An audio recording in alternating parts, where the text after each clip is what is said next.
I met Fabian almost exactly 2 years ago at the weirdest possible moment. I was grabbing some groceries at Trader Joe's when I heard this store manager absolutely laying into some guy about parking in the wrong spot or something. The manager was being such a jerk about it, all red-faced and pointing, making a scene in front of everyone. The guy, Fabian, just stood there looking mortified. IDK what came over me TBH. But I stepped in and said something like the parking signs were confusing and maybe we could all just take a breath. The manager glared at me but backed off. Fabian looked so relieved, and as we both checked out, he asked if he could buy me coffee as a thank you. We clicked immediately. He was charming, tall, with this crooked smile that did things to my heart. He listened when I talked, or at least seemed to, remembered little details, and texted me good morning every single day. By our third date, I was already falling hard. My parents, especially my dad, were always super supportive of me. They'd helped me get an apartment after college while I was finding myself career-wise. Dad also helped with my car payments and some other bills. I always felt a little guilty about it, but they insisted they wanted to help while I got on my feet. Fabian moved in with me about 8 months into our relationship. It seemed fast, but his roommate situation had fallen apart, and it just made sense. My parents were cautiously optimistic. Mom liked him right away. Dad took longer to warm up, but eventually he seemed to accept Fabian. They even played golf together a few times, which was Dad's ultimate seal of approval. Everything seemed perfect. Until it wasn't. About 6 months ago, Fabian's parents started coming around more often. They lived about an hour away and would drop by for dinner or Sunday brunch. His mom, Lydia, was always complimenting my apartment or my cooking or whatever. His dad, Arthur, was quieter but polite enough. They were fine, I guess. But something about them always felt off, like they were performing, rather than just being themselves. During one of these visits, Lydia got teary-eyed looking around my living room and said something like, "You have such a warm atmosphere here.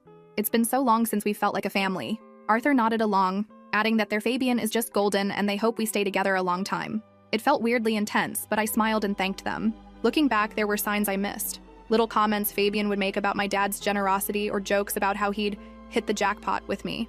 The way he'd text his parents right after we got anything new for the apartment. How he never seemed to be actively looking for better work opportunities despite constantly talking about his big plans.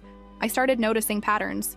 Whenever we were around my parents and the topic of money or careers came up, Fabian would go quiet or change the subject. If my dad mentioned his business, Fabian would suddenly become super interested, asking detailed questions.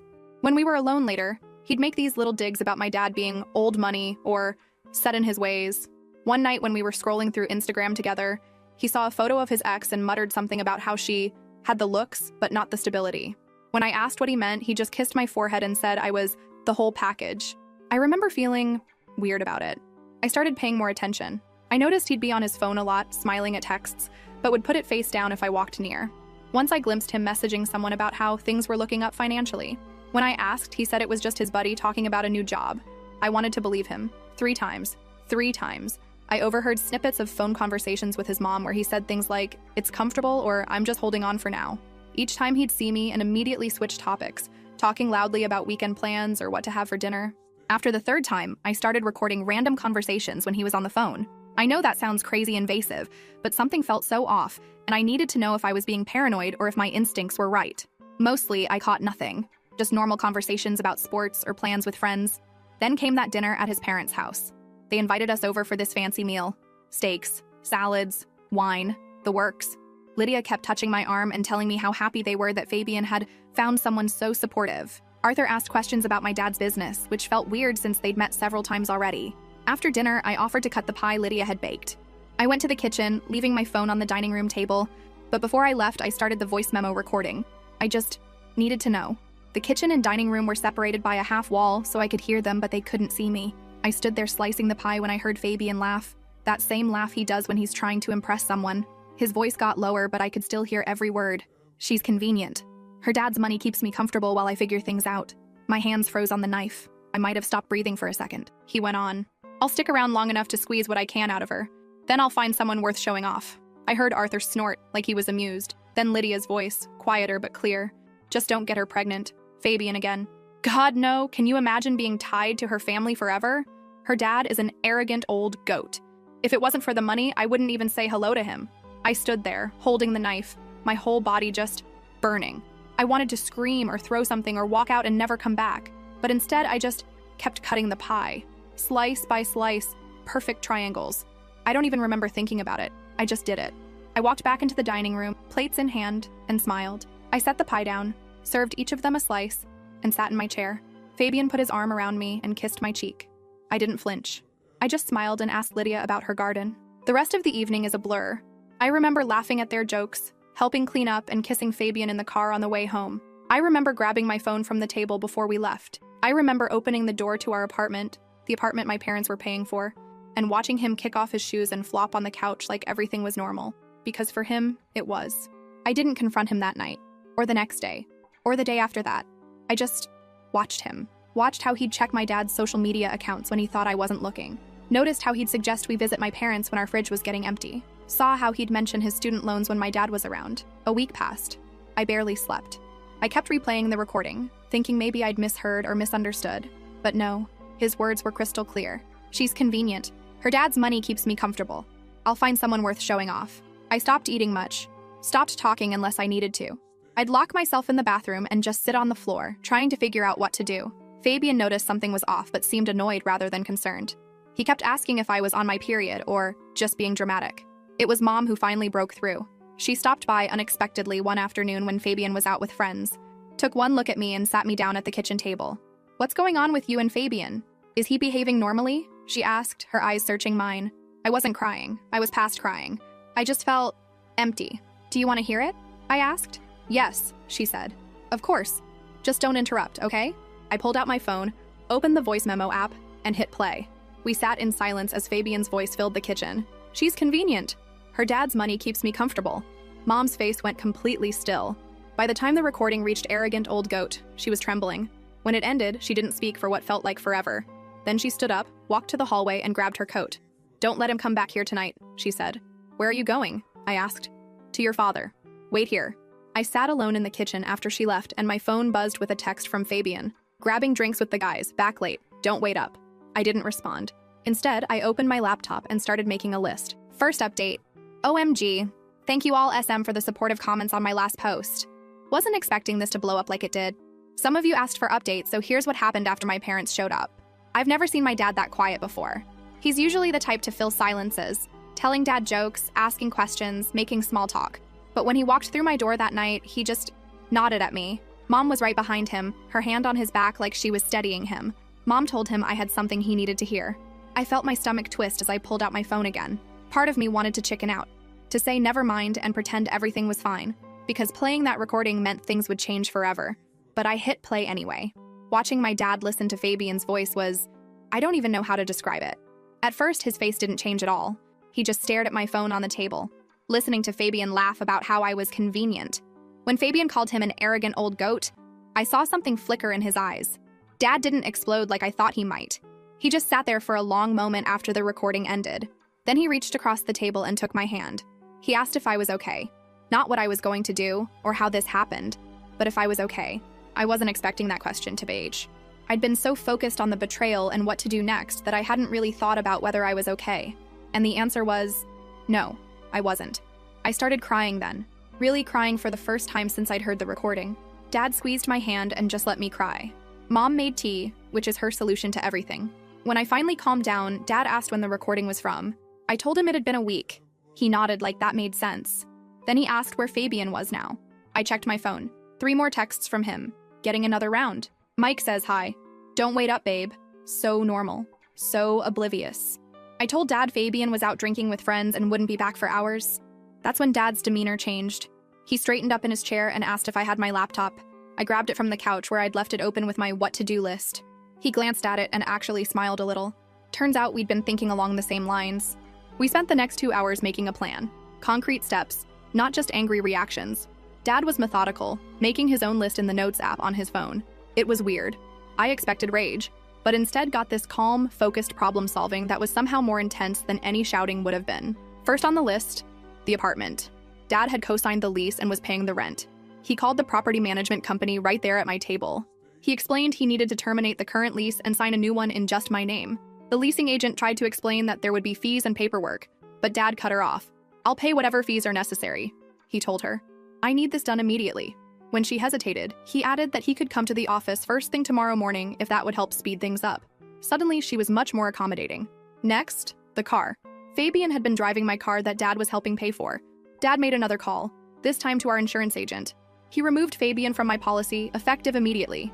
Then he logged into his Progressive app and changed the payment information so it would come from my account instead of his. He'd still help me with the cost, he explained, but the account needed to be fully in my name. While Dad worked on the financial stuff, Mom helped me make a list of everything in the apartment that belonged to Fabian. It wasn't much. Some clothes, his gaming setup, toiletries. Most of the furniture and kitchenware were mine, or things we'd bought together with money from my parents. I remembered something else. Fabian's sister, Catalina, worked for my dad's company. She'd been hired about 6 months ago, right after Fabian had casually mentioned to my dad that his sister was looking for a new opportunity. Dad had interviewed her as a favor to me and given her a position. I hesitated to bring it up. It felt petty somehow, but Mom noticed me typing and deleting something on my laptop. When I finally told them about Catalina, Dad's expression hardened. He picked up his phone again. Dad didn't fire her on the spot. He's not that kind of person. But he did send an email to HR asking them to review Catalina's position as part of an upcoming restructuring. He made it clear that while she shouldn't be fired without cause, her position should be considered non-essential if cuts needed to be made. It sounds cold when I write it out like that, but TBH, Catalina had been riding on her connection to me and Dad. She was constantly late, took extra long lunches, and was mediocre at her job at best. The only reason she hadn't been put on a performance plan already was because of Fabian. Around midnight, we moved on to the last item, the confrontation. Dad wanted to call Fabian's parents right then, but Mom suggested we wait until morning. I agreed. I was exhausted, and we all needed to be clear-headed for that conversation. Dad reluctantly agreed, but insisted on staying the night. Mom went home to get them overnight bags while Dad helped me change the locks. Thankfully, our building has those electronic keypad locks, so all we had to do was reset the code through the apartment's app. I felt a weight lift as we deleted Fabian's access. I slept on the couch that night, giving my parents the bedroom. I didn't want to sleep in the bed Fabian and I had shared. Around 3 a.m., my phone started blowing up with texts. Dark code isn't working. Eleanor, WTF. Are you serious right now?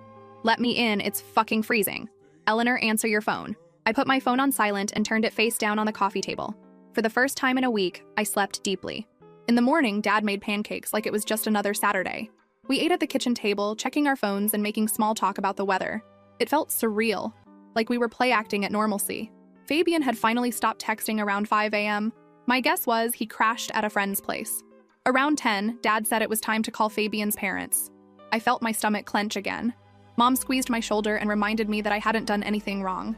I wasn't the one who needed to feel ashamed. Dad set up his phone for a FaceTime call. After 3 rings, Lydia's face appeared on screen. She looked confused at first, then forced a bright smile when she recognized us. I could see Arthur in the background, reading a newspaper. Lydia's hello was cheerful until she saw our expressions. She called Arthur over, her smile faltering. He joined her on screen, frowning slightly. Dad didn't waste time with pleasantries. He simply asked if they wanted to hear something interesting, then played the recording.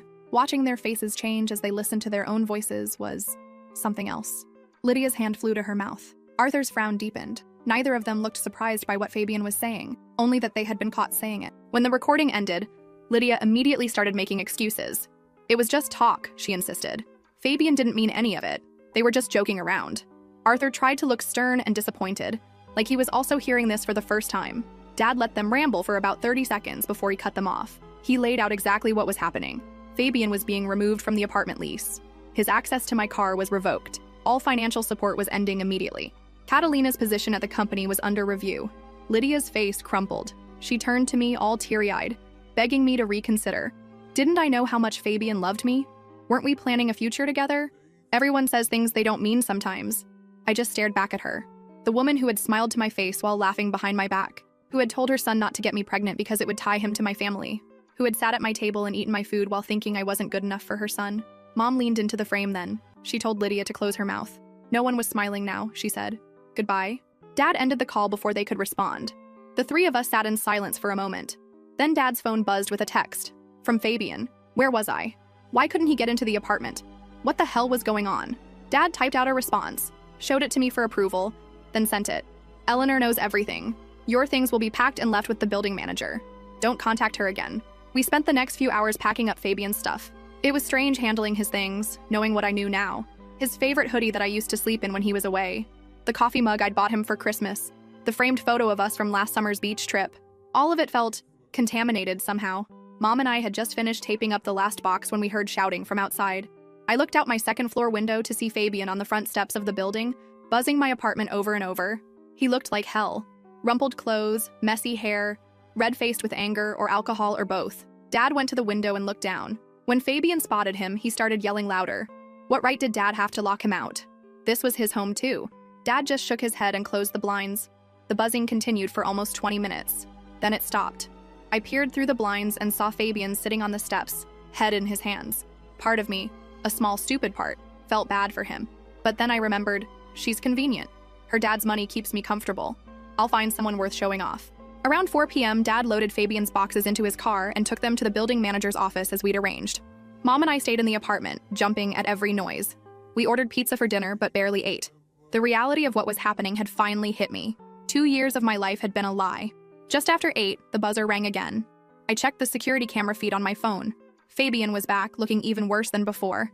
This time, I decided to answer the intercom. His voice was slurred as he begged me to let him up. We needed to talk, he insisted. There had been a misunderstanding. I didn't respond right away, and he got angrier. Did I really trust my parents more than him? Was I that much of a daddy's girl? Was I seriously throwing away 2 years over one stupid conversation? I took a deep breath and finally spoke. I told him he'd called me convenient, that he'd planned to use me and then leave me for someone worth showing off, that he and his parents had laughed about it together. There was a long silence. Then his voice changed completely. He sounded sober suddenly and calculated.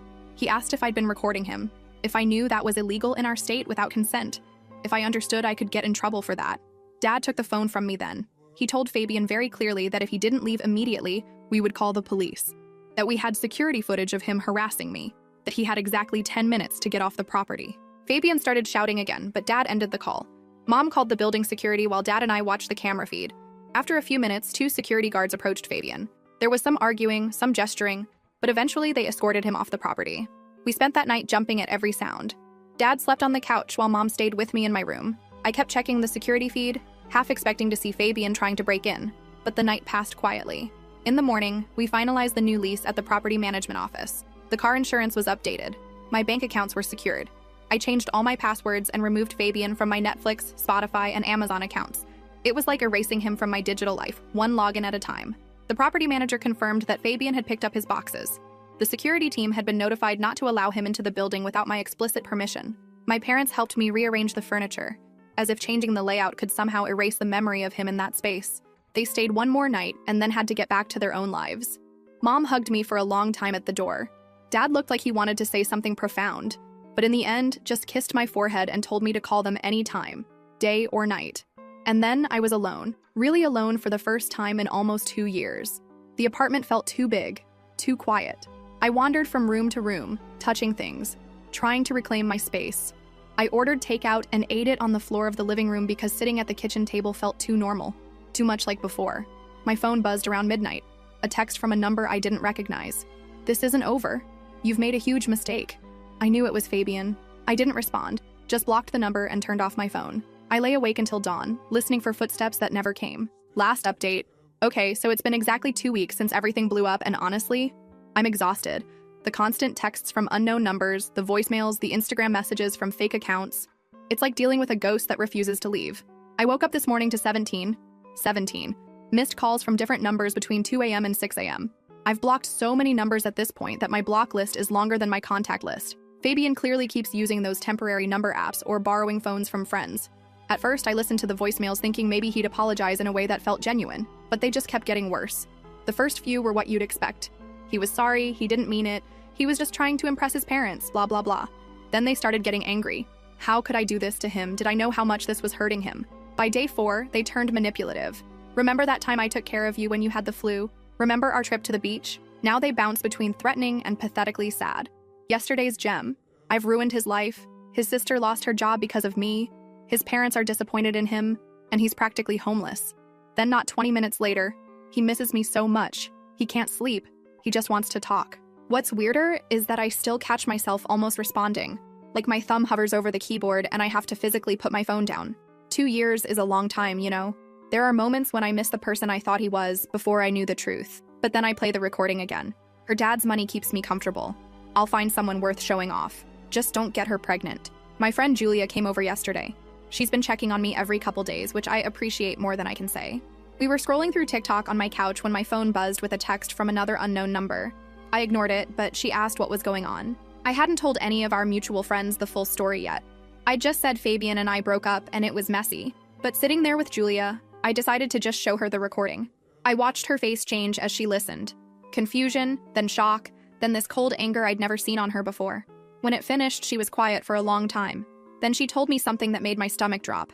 Fabian had texted her 3 days ago asking if she'd seen me, saying he was worried because I was acting unstable and had made up some crazy story about him. She'd been vague in her response because she wasn't sure what was happening, but now she understood. She pulled out her phone and showed me the thread. It was worse than I thought. He'd told her I was having some kind of breakdown, that my parents were enabling it, and that he was desperate to help me but couldn't reach me. He even suggested maybe they should stage some kind of intervention. I felt physically ill reading it. He was trying to gaslight my friends to make me sound crazy. Julia immediately started texting other people in our circle to warn them. While she was doing that, I checked my email and found messages from him there too, dating back several days. I'd been so focused on blocking him on my phone that I hadn't thought to check my email. Some of the emails had attachments, photos of us together, screenshots of old loving texts I'd sent him, even a video from last Christmas where I'm opening the necklace he got me and looking so happy. It felt like emotional blackmail. Like he was saying, "Look how good we were together. Look what you're throwing away." I deleted all of them and updated my email filters to send anything from him straight to trash. That night after Julia left, I had trouble sleeping. Every noise made me jump. I kept checking that my door was locked. Around 2 a.m., I started scrolling through old texts between us, looking for signs I'd missed. There were so many. Comments about my dad's business, questions about my trust fund, suggestions that I asked my parents for things he wanted. How had I been so blind? The next morning, I woke up to knocking. Not on my apartment door, but on my neighbor's. I peeked through my peephole and saw Fabian standing there, looking surprisingly put together in a button-down shirt I'd bought him for his birthday. He was holding coffee and a bag from that bakery I love. My neighbor Orlando opened his door, looking confused. I couldn't hear everything, but Fabian was saying something about surprising me, that he'd forgotten his key. Thankfully, Orlando is suspicious by nature. He asked why Fabian didn't just call me. I heard Fabian stammer something about wanting it to be a surprise. Orlando said he'd check with me first and closed his door. A minute later, my phone buzzed with a text from Orlando asking if he should let some guy named Fabian in. I texted back a quick, "Absolutely not," with a brief explanation that we'd broken up and he wasn't welcome. Orlando replied with a thumbs up. I watched through the peephole as Orlando went back out and firmly told Fabian I didn't want to see him. Fabian's face changed. That fake, pleasant smile dropped instantly. He tried to argue, his voice getting louder. Orlando, who's like 6'4" and works out religiously, just crossed his arms and stared down at Fabian until he finally gave up and left. I texted Orlando a thank you with about 15 exclamation points. He responded that Fabian gave him bad vibes and to let him know if I needed anything. Note to self, bake Orlando some cookies as a proper thank you. That afternoon, I was on a Zoom call for work when my buzzer rang. The building has a camera system, so I checked the feed on my phone. It was Lydia, Fabian's mom, standing there with what looked like a gift basket. I ignored it. 5 minutes later, it rang again, and again, and again. Eventually, I pressed the talk button and asked what she wanted. She sounded sickeningly sweet as she said she just wanted to talk, woman to woman, that there had been a terrible misunderstanding, that Fabian was devastated. Couldn't I give him a chance to explain? I told her that I'd heard everything I needed to hear on that recording. She immediately switched tactics, her voice hardening as she asked if I understood that recording people without consent was illegal in our state, that they could press charges if they wanted to. I almost laughed. I told her to go ahead and try. The recording was made in their house during a dinner they had invited me to. I hadn't shared it publicly or used it for blackmail. I'd simply played it for my parents and a couple close friends to explain why I was ending the relationship. Then I hung up and watched through the security feed as she stood there for another 10 minutes before finally leaving the gift basket by the door and walking away. The building manager texted me later to say they'd removed an abandoned package from my doorway. I thanked them and asked them to throw it away. That evening, my dad called to check in. He tries to sound casual, but I can tell he's worried. He mentioned that Fabian had shown up at his office that day, asking to speak with him. Security had escorted him out, but not before he made a scene in the lobby, shouting that my dad had ruined his life and turned me against him. I felt terrible. This was affecting my dad's business now. But he assured me it wasn't a big deal, that security had handled it, and that I shouldn't worry. Still, I could hear the tension in his voice. This was escalating in ways none of us had expected. The next day, Saturday, I decided to get out of the apartment. I'd been basically hiding inside for days, and I needed fresh air. I went to this little coffee shop about 3 blocks away, found a corner table, and just sat with my book, trying to feel normal for an hour. I was halfway through my latte when I got that feeling. You know the one? Where you just know someone's watching you? I looked up and saw Catalina, Fabian's sister, standing by the counter staring at me.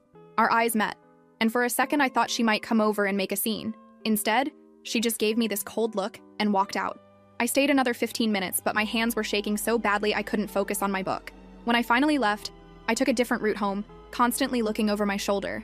It felt ridiculous, like I was the wronged party here. but I still felt like I was the one who had to hide.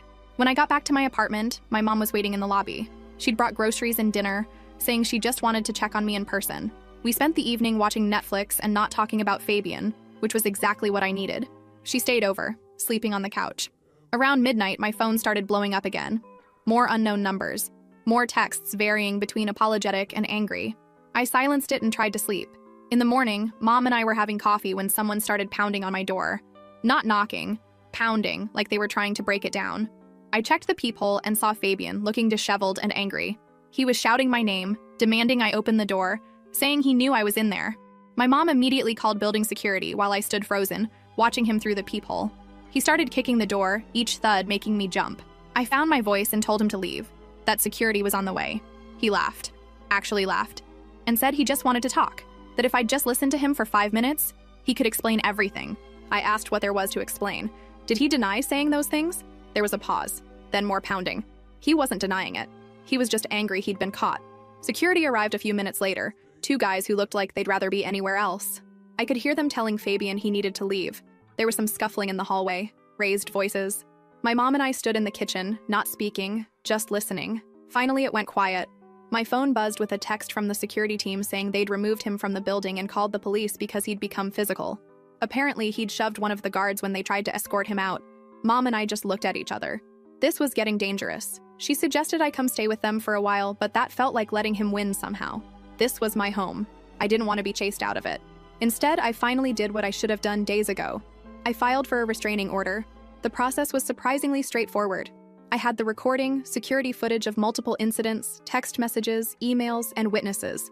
Mom stayed another night, and Dad came over the next day to install one of those Ring doorbell cameras as extra security. They were worried, and honestly, so was I. This wasn't the Fabian I thought I knew. Or maybe it was, and I just hadn't seen it before. 4 days passed quietly. No texts, no calls, no unexpected visitors. I started to relax a little, to feel like maybe it was over. I went to work, stopped at the grocery store on the way home. Normal, everyday things. I even went to dinner with Julia and some other friends, though I was careful not to post anything on social media about where we were going. Then yesterday, I came home to find a manila envelope that had been slipped under my door. No name, no address, just a blank envelope. Inside was a handwritten letter from Fabian, 12 pages long, detailing everything he claimed to love about me, every memory he cherished, every plan he'd had for our future. The last page was different. The handwriting got messier, more aggressive. He wrote that if he couldn't have me, he'd make sure no one would want me, that he had videos of me that would be embarrassing if they got out, that he knew things about my dad's business that could cause problems. I felt sick reading it. There were no compromising videos, we'd never made any, but the threat itself was violating. And whatever he thought he knew about my dad's business was probably either made up or misunderstood. Still, the fact that he'd resort to threats. I called my dad, then the police. They took the letter as evidence of a restraining order violation. The officer who came seemed bored, like this was routine, but she dutifully took my statement and said they'd look into it. I wasn't confident much would happen. Around 3 a.m., I heard a noise from my balcony. My apartment is on the 2nd floor and the balcony connects to a fire escape. I froze, listening. Another sound, like someone testing the sliding door. I called 911 whispering into the phone. The dispatcher told me to lock myself in the bathroom while officers responded. I grabbed my phone and keys and did as she said, heart pounding so hard I could feel it in my throat. Through the bathroom door, I heard my sliding door open, footsteps in my living room, someone calling my name softly, Fabian. I don't remember much of what happened next. The police arrived quickly. I heard shouting, a crash like furniture being knocked over. When they finally knocked on the bathroom door, telling me it was safe to come out, I was shaking so badly I could hardly stand. Fabian had been arrested for breaking and entering, violating the restraining order, and resisting arrest. One of the officers told me he appeared to be intoxicated and had become combative when they tried to handcuff him. He'd knocked over my coffee table, breaking the glass top and several framed photos. I spent the rest of the night at my parents' house. In the morning, I received a call that Fabian had been released on bail but was ordered to wear an ankle monitor and stay at least 500 feet away from me, my apartment, and my workplace. If he violated these terms, he'd be immediately arrested again. After that call, I sat in my childhood bedroom and finally broke down. Not delicate tears, but ugly, gasping sobs that left me exhausted. Mom came in and just held me while I cried. When I finally calmed down, Mom asked what I wanted to do next. Did I want to move to a new apartment? Did I want to press additional charges? I didn't have answers. I still don't. I'm writing this from my parents' guest room, surrounded by childhood stuffed animals and high school trophies. I feel simultaneously like a scared little girl and an angry woman who's been pushed too far. The police called this afternoon to say Fabian violated the terms of his release by removing his ankle monitor. They're looking for him, but so far haven't located him. They advised me to stay somewhere he wouldn't think to look, just as a precaution. So that's where things stand right now. I'm hiding in my parents' house while the police search for my ex-boyfriend who broke into my apartment after threatening to release non-existent videos of me, all because I discovered he was using me for my dad's money. I keep thinking about that moment in the kitchen, listening to him laugh about how convenient I was, how I just cut the pie and smiled and served dessert like nothing was wrong. I wish I'd confronted him then and there. I wish I'd thrown the pie in his face and walked out. I wish I'd never met him at all, but it's too late for wishes.